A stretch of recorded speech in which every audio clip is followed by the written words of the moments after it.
श्री शिवाजी विद्या प्रसारक संस्थेच्या वतीने शिवजयंतीनिमित्त शिवचरित्र व्याख्यानमाला संपन्न। शिवरायांना का आठवावे, निलेश चव्हाण यांचे व्याख्यान संपन्न। श्री शिवाजी विद्या प्रसारक संस्था आयोजित शिवजयंती निमित्ताने 3 दिवसीय शिवचरित्र व्याख्यानमालेचा सालाबादाप्रमाणे यंदा देखील नॉर्थ पॉइंट इंग्लिश मीडियम स्कूलच्या भव्य प्रांगणात शानदार शुभारंभ करण्यात आला। या व्याख्यानमालेत उणीव भासली ते आमचे सर्वांचे प्रेरणास्थान स्वर्गीय दाजीसाहेब यांच्या उपस्थितीची श्रोते देखील आठवण काढतात हडवे होताना दिसले। तर आज दिनांक 18 फेब्रुवारी 2025 रोजी प्रथम पुष्पाची गुंफण कणखर आवाजात महान शिवव्याख्याते डॉक्टर निलेश चव्हाण यांनी आपले सुमधुर वाणीतून शिवरायांना का आठवावे या विषयावर व्याख्यान नमूद केले। तर या कार्यक्रमाप्रसंगी जवाहर शिक्षण प्रसारक संस्थेचे अध्यक्ष भगवान आप्पा गर्दे, संस्थेचे प्रशासन अधिकारी प्रमोद भाऊ पाटील, संस्था उपाध्यक्ष प्रफुल्ल बापू शिशोदे यांच्या शुभ हस्ते या ठिकाणी माल्यार्पण करण्यात आले। या कार्यक्रमाप्रसंगी पोलीस अधीक्षक श्रीकांत धिवरे, आरडीसी विवेक गायकवाड यांच्या प्रमुख उपस्थितीत सदर या ठिकाणी या पहिल्या पुष्पाचा शुभारंभ करण्यात आला। तर या प्रसंगी मोठ्या संख्येने शिवभक्त शिवप्रेमी या ठिकाणी उपस्थित होते।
एक हिरा चमकला, भगवा टिडा चंदनाचा शिवनेरीवर प्रकटला, हाती घेऊन तलवार शत्रूवर गरजला।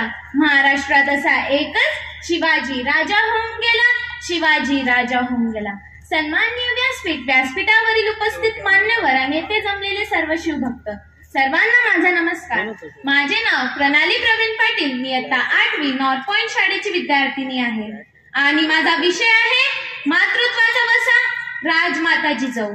प्रति प्रचंद्र लेखे व वर्धिष्णु विश्ववंदिता, शहा सुनो शिवशेषः मुद्रा भद्राय राजिते।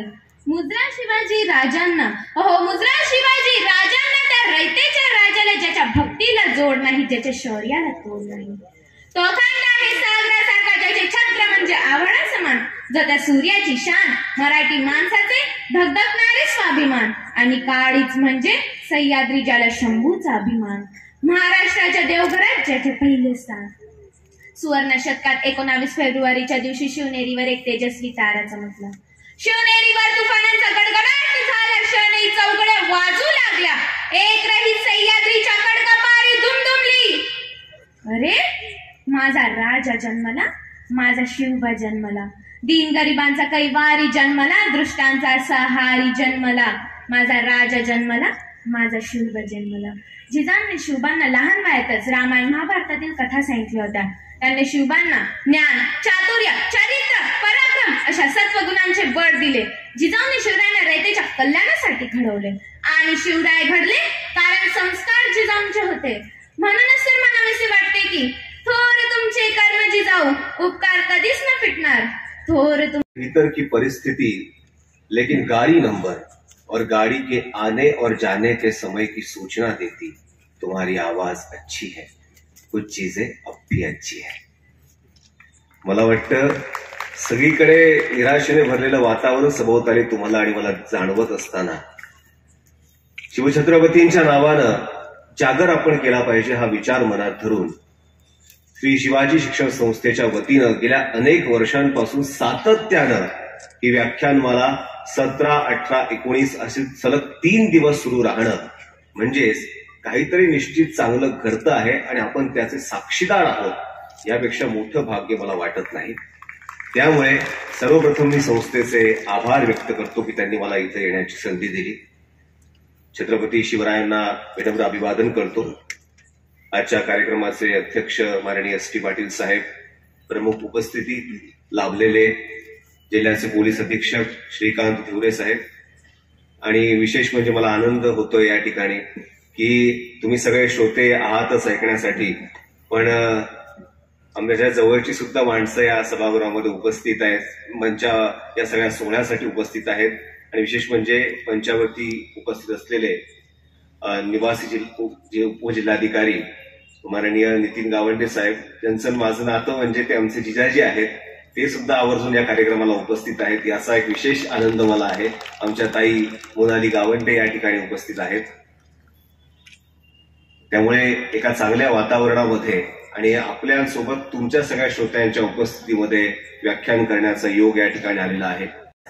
19 फेब्रुवारी 1630 जन्म आणि 3 एप्रिल 1680 मृत्यू. फक्त 50 वर्षांचं आयुष्य, पण 350 वर्षानंतरही आणि येणाऱ्या कित्येक पिढ्यांची सुद्धा प्रेरणा म्हणून तुमच्या माझ्या समोर हे आयुष्य उभं आहे. तुमच्या माझ्या अंतःकरणामध्ये हे आयुष्य उजळून निघालंय. या आयुष्याची कीर्तिरूपी मशाल अजून सुद्धा पेटलेली आहे आणि अंधारलेल्या वाटेवरती हे आयुष्य तुमच्यासाठी माझ्यासाठी प्रकाशाची वाट निर्माण करताय. कारण हे आयुष्य मला सांगते तुम्ही नियोजन करा.